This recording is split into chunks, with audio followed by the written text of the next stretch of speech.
If you're thinking about coming to Melbourne, you're probably feeling lots of emotions right now, or even a bit anxious, trying to figure out whether this is the city for you. So in this video, we're going to talk about what is it like to live in Melbourne and key things to consider before moving to this Australian city. If you're interested, keep watching.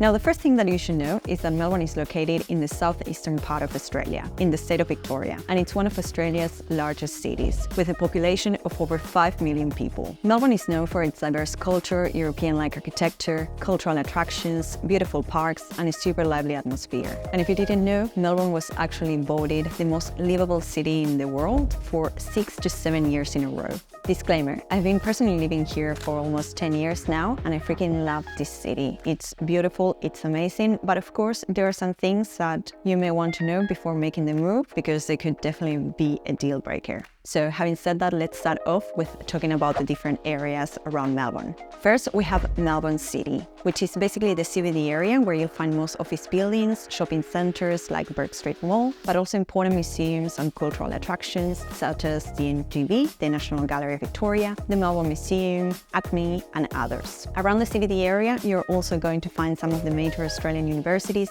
such as Victoria University, RMIT, the University of Melbourne, making it a super convenient place to live if you're a student. The appeal of Melbourne CBD as well is that it's full of cafes, restaurants, and all kinds of eateries from all over the world. So if you get to live here, you'll have access to all of that. Now, surrounding the CBD area, we have inner city suburbs like Southbank, Carlton, North Melbourne, Fitzroy, Collingwood, etc. And the interesting thing about these suburbs is that they've gotten super gentrified throughout the years, meaning they used to be low-income areas, so a bit rough, but I guess due to the proximity to the city, their value has gone up, and today these areas are considered very trendy. And they're definitely more on the expensive side because, again, they are within walking distance to the city, full of cafes, people walking down the streets. They're very livable and very lively. Now, then you have Melbourne's eastern suburbs. And these areas tend to be a bit more quieter, more family-oriented because they're mainly suburbia. Here you'll find suburbs or neighborhoods like Hawthorn, Doncaster, Box Hill, Camberwell. These areas are super leafy and very family-oriented again, and most of them have good transport connectivity to the city. But again, they're super quiet, they are the suburbs. So if you're a young professional, you may want to consider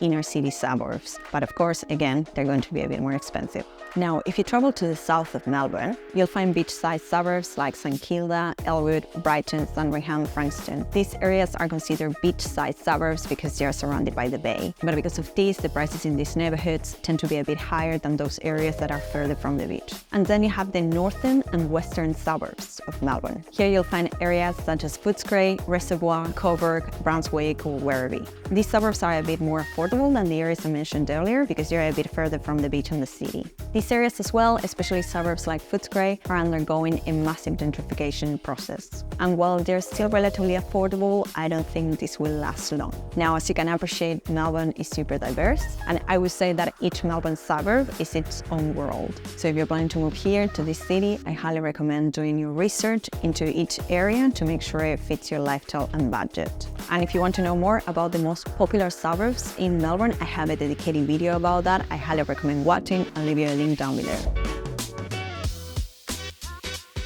Now let's talk about working in Melbourne. Considering that the Melbourne metropolitan area is huge, for simplicity purposes, here we're going to focus on inner Melbourne. The most popular occupations in Melbourne include sales assistants, management and organization analysts, software and application programmers, advertising, public relations and sales managers, and accountants. And the most popular industries include professional scientific and technical services, healthcare and social assistance, education and training, retail trade, and accommodation and food services. As I said, these stats are relevant to inner Melbourne, but looking at the occupations in the inner east, west, north, and south, a common theme is that registered nurses, as well as aged and disabled carers, also appear as the top occupations in these areas. And if you've watched most of my videos about other Australian cities, you'll find as well that most occupations in the healthcare sector are the most popular and in demand.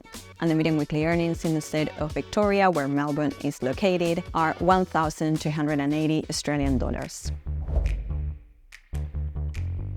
Now, if you're planning to study here in Australia, specifically in Melbourne, some of the main universities in the city include the University of Melbourne, Monash University, Deakin University, RMIT, Victoria University, Swinburne University, La Trobe, and ACU. And of course, there are other universities and TAFE institutes, so I highly recommend using this tool called Study Australia to find whatever institute suits you best according to your career aspirations.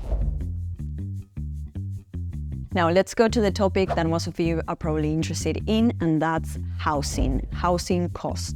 Something that may surprise you is that Melbourne's rental prices are not as high as those in other Australian cities and states as a whole. And the latest data actually shows that Melbourne's median weekly rent is currently at around 550 Australian dollars for houses and 520 per week for units or apartments. As we always say though, rent prices are going to vary from state to state, from city to city, but also according to how further you live from the beach or from the city. If you want to live in inner city suburbs, competition for rental properties is going to be high, as well as your rent costs are not going to be super affordable. Whereas if you move to outer suburbs, it's very likely that you're going to find much more affordable properties. So for example, if you're looking at renting a one-bedroom apartment in an inner city suburb in Melbourne, like North Melbourne, this may cost you a bit over 600 Australian dollars per week. Whereas if you go to areas further from the city, for example, Frankston, rent in this area will become a bit more affordable, and you may be able to rent a 3-bedroom house for the same amount of money or even a bit less. So I highly recommend doing your research. And again, I have a dedicated video to the most popular suburbs in Melbourne, and I'll probably be bringing back more content on other suburbs to explore. Now, if you're planning to buy a property here in Melbourne, the median sale price is over 900,000 Australian dollars for houses and 633K for units or apartments. This is the most recent data by the Real Estate Institute of Victoria. Even though Melbourne is mainly known for its cultural activities and European kind of lifestyle, something that many people don't know is that this city actually has beaches and a beautiful bay. And while they might not be at the level of Bondi Beach or Western Australia's beaches, they're still super lovely to swim in. The area of the Mornington Peninsula, for example, or St Kilda, are super popular beachside suburbs, which you can visit all year round. For example, during summer, you can go for a swim and chill out at the beach with your mates, play volleyball or do water sports. And during winter or the cooler months, you can go for nice walks by the beach or even kite surfing if you're into that. Now, if you're a beach lover and you're into swimming in the ocean, one of the best things that you have if you live here in Melbourne is the Great Ocean Road. This is located a 2-hour drive from Melbourne, and it's a beautiful scenic drive where you can stop at different coastal towns and go for a swim or a surf. The Great Ocean Road is also one of the top things to do in Melbourne when you come visit here. So you can buy a car and go on road trips, or you can hire one, or perhaps if you don't like driving, you can hire a day tour. Another amazing thing about living in Melbourne, and this is my personal opinion, is that you're surrounded by natural beauty. And not only the Great Ocean Road, but you can go hiking and camping at Wilson's Promontory Park. You can go paragliding or to a wine tour in Bright or the Yarra Valley. You can even go skiing or just playing in the snow during winter. And this is just a 2-hour drive from the city. You can also visit historical towns like Ballarat or Bendigo, or even go rock climbing at the Grampians National Park, Garryward. If you want to know more about Melbourne and why I love living in this city, I have a full video about that, so I highly recommend watching.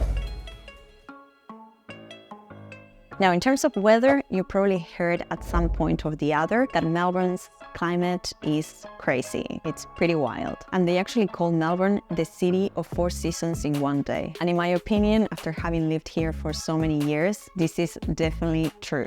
The weather here changes constantly. You may get up and it's 7 degrees in the morning, but 2 hours later it's 26 degrees. It's insane. Hot tip, always have an umbrella in your purse or in your bag, because you never know when it's going to rain, or as well be prepared with a rain jacket. Yeah, the weather here changes a lot. Having said that, I don't mind it at all. I usually just don't mind weather, but I know that for some people this can be a deal breaker. So if you're not into very cold weather, which happens during winter, or if you don't like the unpredictability of the climate, then Melbourne might not be the city for you. As I said, it's just a 2-hour drive from here. There are towns like Dinner Plain or Hotham that it snows a lot. Once it snowed in November. So if you don't like the cold, perhaps that's a massive no for you.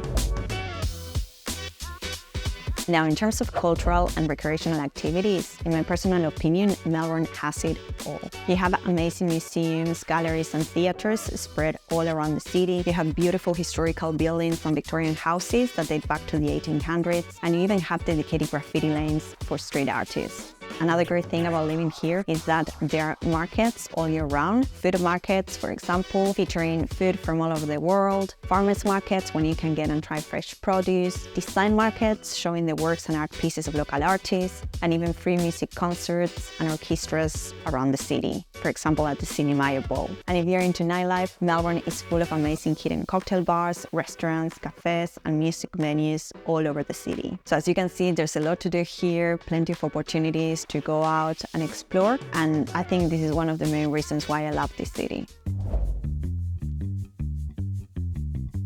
And now let's talk about the most exciting topic, public transport. Public transport connectivity around Melbourne is really good in general terms, especially if you want to get around inner city suburbs and the CBD. You can take the train, tram, or buses. And the system is very simple. You get a public transport card called Mikey and touch on and touch off when getting on and off. Now, if you're planning to go to outer areas in Melbourne, you can definitely take public transport, but it will take you a long time. But of course, this depends on where you live. And if you want to go on road trips, you will need a car for sure. Now, if you want to know more about what is it like to live, work, and study here in Australia, watch these videos here and here. And if you like this video, please like and subscribe to keep supporting the channel so I can keep bringing more content for you. Thanks for watching, and I'll see you next time. Bye.